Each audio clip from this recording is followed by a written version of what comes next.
Boy gets drowned and becomes trapped between the world of dead and the living, haunted by the ghosts of Borderland.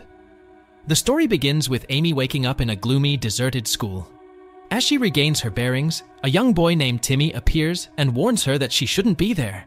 He explains that no one comes to this part of the school because it's a forbidden zone. The longer she stays, the more danger she faces.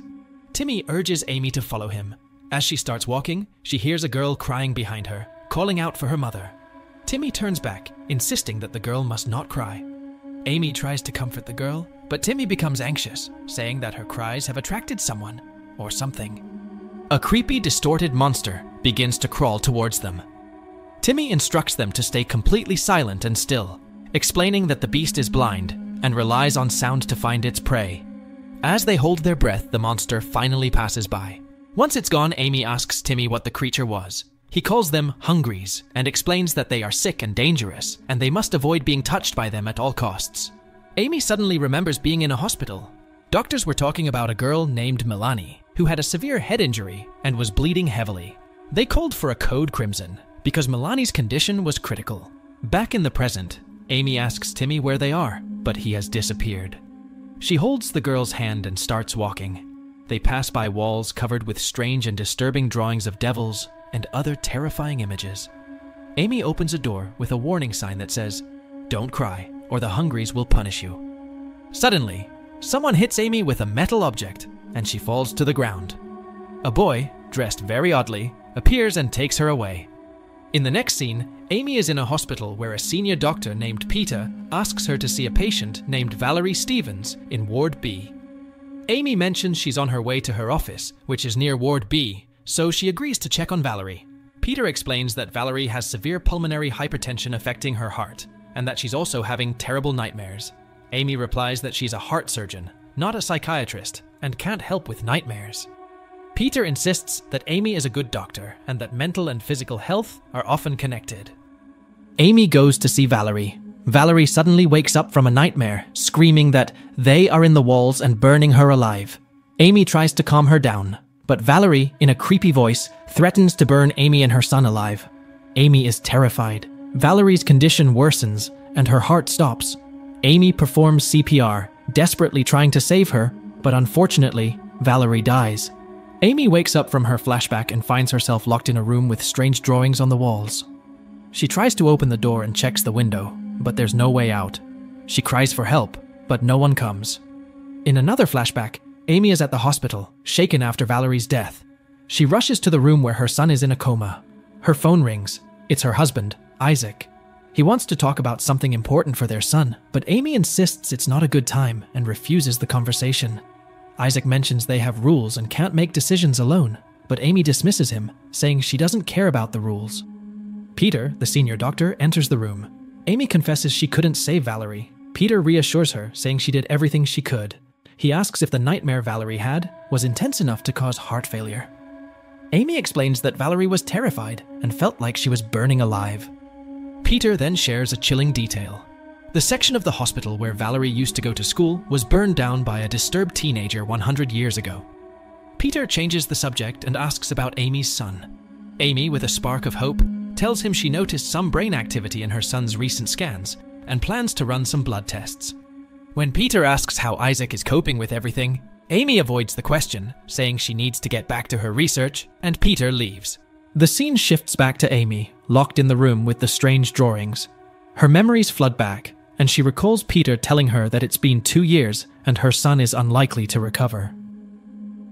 Amy tells Peter not to speak like that in front of her son, insisting that he is alive and she has noticed brain activity. Peter argues that these are just anomalies of stage 2 coma and says she has kept her son alive longer than anyone expected. He tells her she needs to stop, as he's been patient, thinking she would come out of denial, but it has been too long. Peter leaves, and Amy, worried, lies down next to her son and falls asleep. She wakes up again in the locked room. She hears a girl named Becky singing to her doll, Sarah. Amy talks to Becky, who soon leaves, saying Sarah warned her that the Wall Walker is coming. 3 oddly dressed boys approach Amy, saying their leader, Zach, wants to see her. They take her to Zach, who first punishes a boy for singing by sending him to the basement, and then a girl for crying by putting her in a cage. Zach then hits Amy on the head, causing her to bleed. He squeezes her wound and tells her she will never get her son back before sending her away. Back to the flashback in the hospital, Amy tells a story to her son. She goes to the bathroom and has a panic attack, remembering Peter's words about her son drowning and that it wasn't her fault, urging her to let go. She faints. In her mind, she returns to the school where Becky and Timmy are standing beside her. Becky says Sarah thinks they should help Amy, but Timmy argues they can't because Amy wants the wall walker.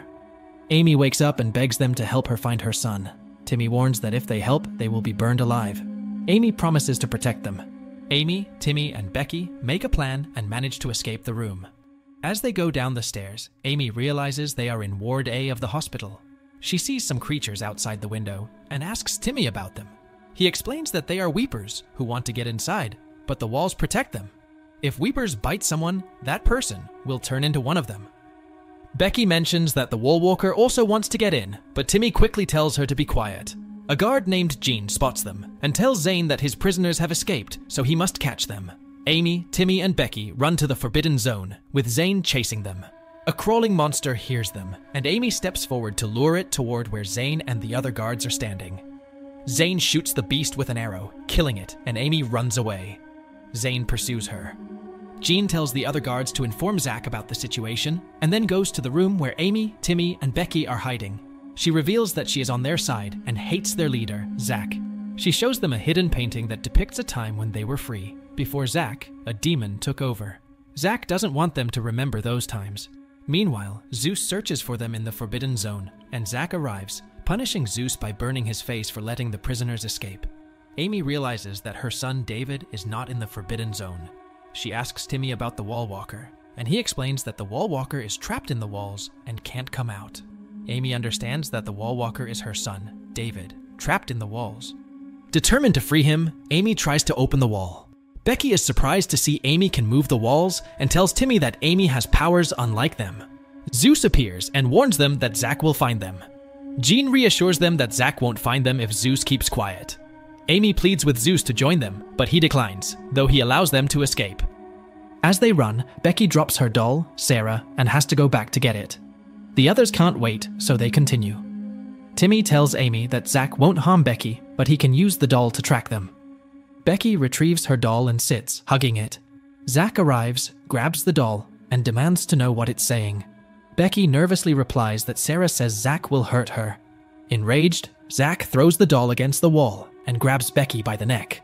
Becky defies him, saying Amy is more powerful than he is. Zach tells her to be quiet and leaves. With Zach's men chasing them, Amy, Timmy, and Jean rush into the basement. Timmy warns them about the dead bodies there that could attack. Amy encourages Timmy to be strong and brave. Timmy says to Amy that David is trapped in the walls because she couldn't let him go. They reach the basement and wade into a dirty lake. Amy tells Jean and Timmy to wait while she enters a room alone. She walks on a narrow beam and enters a garden where she sees a memory of her son David playing while she argues with her husband. Her husband accuses her of never having time for him or their son. During their argument, David accidentally falls into the lake and drowns. Returning to the present, Amy places her hand on the wall where David is trapped. Suddenly, he emerges from the wall. Timmy tells her that David is now part of their world. They cross the lake again, but Zach attacks Amy. She tells Jean to take Timmy and David to safety, while she stays to fight Zach. Amy defeats Zach, and the dead bodies drag Amy into the river. Amy wakes up in the real world with her husband sitting beside her. Meanwhile, in the other world, everyone lives happily, free from Zach's monstrous rule. I hope you liked the story recap. Don't forget to like and subscribe to our channel. Thank you for watching, and see you next time.